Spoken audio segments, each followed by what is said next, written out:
دو رقمی شدن دورهمی‌های خانوادگی گروه‌های اومان هرس دکتر آرش و این بار هتل پارکساید پلازا.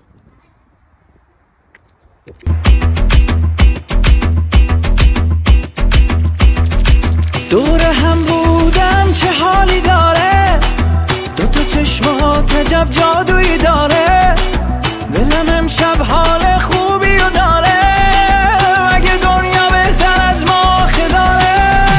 دور هم بودن چه حالی داره، دوتا چشمات عجب جادویی داره، دلم امشب حال خوبی رو داره، مگه دنیا بهتر از ما آخه داره.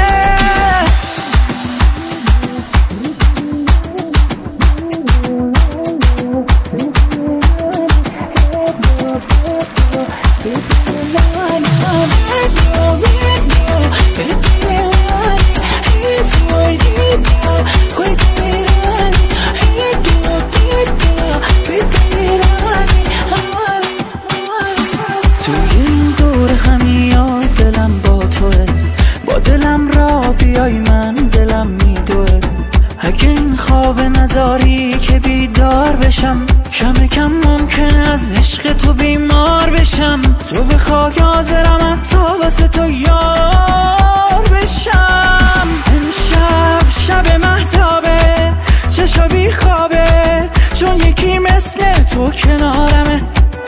امشب